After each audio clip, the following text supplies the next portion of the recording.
ഇടുക്കി ചിന്നക്കനാലിൽ 301 കോളനിയിൽ കാട്ടാന ആക്രമണം. വീടും വിട്ട് ഉപകരണങ്ങളും കാട്ടാന നശിപ്പിച്ചു. ഗോപിനാഗന്റെ വീടാണ് ആന തകർത്തത്. ആക്രമണം നടത്തിയത് ചക്കംകൊമ്പനെന്ന് നാട്ടുകാർ പറയുന്നു.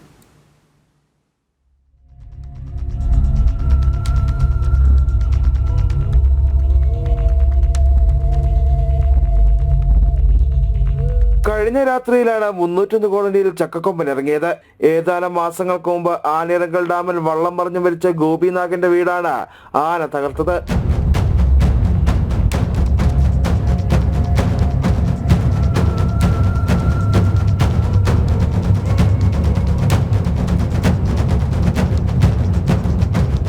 വീടിന്റെ ഒരു ഭാഗം പൂർണ്ണമായും ആന നശിപ്പിച്ചു. ആക്രമണത്തിന് ശേഷം മണിക്കൂറുകളോളം ചക്കക്കൊമ്പൻ മേഖലയിൽ നിലയുറപ്പിച്ചു. ആക്രമണം നടന്നപ്പോൾ വീട്ടിൽ ആരും ഉണ്ടായിരുന്നില്ല.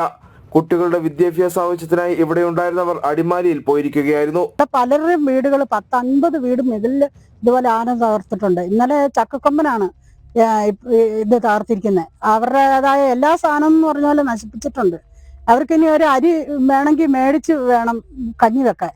ഇവിടെ ഇപ്പൊ ഇനി ചക്കക്കൊമ്പന് അരി തിന്നത് കൊണ്ട് ഇനി ഞങ്ങൾക്ക് ഒന്നും നോക്കാൻ പറ്റാത്ത ഒരു അവസ്ഥയിലാണ് ഞങ്ങൾ. ഇനി എങ്ങനെ ജീവിക്കുമെന്ന് പോലും അറിയില്ല. ഓരോരുത്തരുടെ വീട് ഇങ്ങനെ ഇടിക്കുവാണെങ്കിൽ ഒരു ദിവസം അങ്ങോട്ടെങ്കിലും മാറിക്കഴിഞ്ഞാൽ ഇടിക്കുവാണെങ്കിൽ പിന്നെ എങ്ങനെ ഞങ്ങൾ ജീവിക്കും?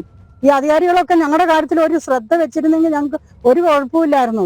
ഏതാനും നാളുകളായി ചക്കക്കൊമ്പൻ ചിന്നക്കനാലിലെ ജനവാസ മേഖലയിൽ ഇറങ്ങുന്നത് പതിവാകുകയാണ്. കഴിഞ്ഞ ദിവസം പന്നിയാർ എസ്റ്റേറ്റിലെ റേഷൻ കടയും ചക്കക്കൊമ്പൻ തകർത്തിരുന്നു. കഴിഞ്ഞ രാത്രിയിൽ ദേവികുളത്ത് ഒരു റേഷൻ കടയ്ക്ക് നേരെ മറ്റൊരു കാട്ടാനയുടെ ആക്രമണവും ഉണ്ടായി. ചിന്നക്കനാലിനെ ഭീതിയിലാക്കുന്ന ചക്കക്കൊമ്പൻ മതപ്പാടിലാണെന്നാണ് വനംവകുപ്പ് ഉദ്യോഗസ്ഥർ നൽകുന്ന സൂചന. വനംവകുപ്പ് ഉദ്യോഗസ്ഥർ ആനയുടെ നീക്കങ്ങൾ നിരീക്ഷിക്കുന്നുണ്ട്. മതപ്പാടിലുള്ള ആനയെ ജനവാസ മേഖലയിൽ നിന്നും അടിയന്തരമായി മാറ്റണമെന്ന ആവശ്യമാണ് ജനങ്ങൾ മുമ്പോട്ട് വയ്ക്കുന്നത്. ജനം, ഇടുക്കി.